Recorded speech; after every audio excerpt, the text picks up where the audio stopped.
بسم الله الرحمن الرحیم. الحمد لله والصلاة والسلام علی رسول الله، اما بعد. السلام علیکم و رحمت الله و برکاته. السلام علیکم برادران اهل اسلام.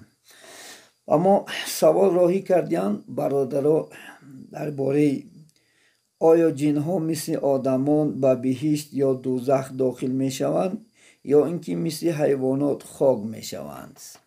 سوال دادن. در این سوال انشاءالله حرکت کرد میکن، انشاءالله خدا خواهد جواب میتیم. البته عالم دنیای جن ها است.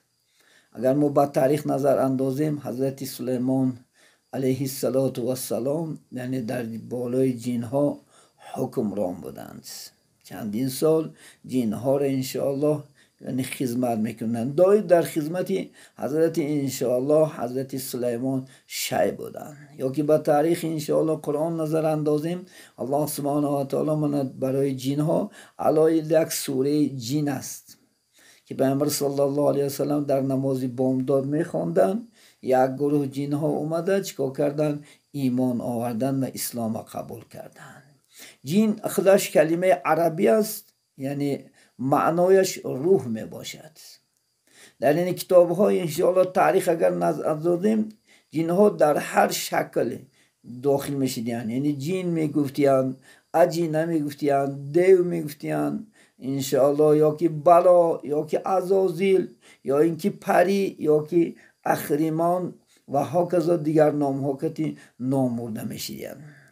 یعنی موافق قرآن کریم جنها از آتش یعنی بدود آفریده شدگی هستند. چطوری که آدم علیه السلام از خاک آفریده شدگی است، همه جنها هم از یعنی آتش بدود یعنی آفریده شدگی هستند که در روی زمین و در آسمان در همه جاها زندگی میکنند. و جنها هستند که نمازخوان هستند، نماز میخوانند. و جنها هستند که کافر هستند. یعنی جنها در یعنی هر نمود شکل انشاءالله داخل می شوند. ابن عباس روایت میکند که در روی زمین فساد کردن. وقتی که پیش از ما و شما انسان آفریده شدنش، جنها آفریده شدگی بود که در روی زمین فساد کردن، که از بسیار از حد گذشتن. بعد عزازیل خداوند اجازت داد، عزازیل اومده و چیکار کرد؟ نیست و نابود کرد، زمین را تازه کرد. و بعد از این آدم علیه السلام چیکار کرد؟ انشاءالله خدا خواهد آفرید. یعنی در سوره ذریات آیت 56 الله سبحانه و تعالی معلوم میکند که استعیذ بالله و ما خلقت الجن والانس الا لیعبدون ای لیعرفونی. یعنی ما نآفریدیم جن ها و انسان ها را مگرم برای عبادت من. از این معلوم شد که انسان ها هم جن ها هم برای عبادت الله سبحانه و تعالی در دنیا آفریده شدگی است. مفسر گفتند ال یعرفونی، برای شناختن الله سبحانه و تعالی انشاءالله خدا خواهد چیکار کرد؟ یعنی خدای تعالی انشاءالله اینا را آفریدگی است. اینها مؤمن میشن، کافر میشن.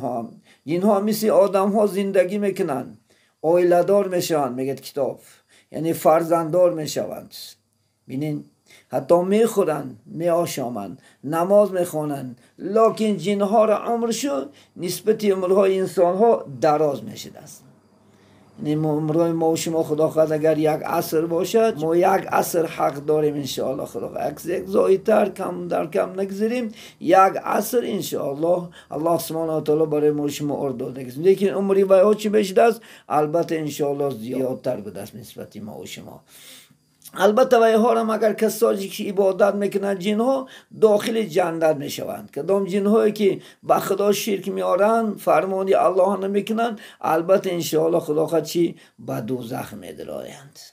البته این کار که میکردگیاش از سرکش هم هست. مثل ما آدم هم هستیم که من آدم هم هستم که مؤمن ها هستن، کافر ها هستن. کسانی هستن که به خدا اطاعت عبادت میکنن، کسانی هستن که بالکل منکر خدا هستن، حتی منکر کتاب هستن، منکر پیغمبر هستن، منکر فرمان الله سبحانه. این چنین شیطان ها همچون است.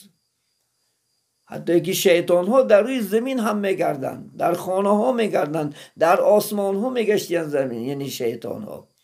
حتی پیامبری بزرگوار ما امام بخاری حدیث هست وقتی گفتن شما آواز یعنی خروزش نوین دعا کنین الله انشاءالله اجابت میکند چونکه خروس چرا میدید است یعنی ملائکه فرشته را میدید است وقتی گفتن خر بانگ زند شما از یعنی شر شیطان پناه طلبین که چونکه وی شیطان میبیند حتی عکاسی سگ هم یعنی آواز براردن شم وقتی که شیطان میدود بلکه ما این شوش بکنیم انشاءالله پناه طلبین پدر جین ها ابلیس است خیلی که اصلی پدری ما و شما چی است حضرت آدم علیه السلام از عزیزان من این بود قصه کوتاه درباره جین اگر نافهم آیا باشدگان سوال باشد مرحمت میتونیم با مراجعت کنین با پرتن کاملتن به شما عزیزان انشاءالله رسانیم و آخر دعوانا ان الحمدلله رب العالمین.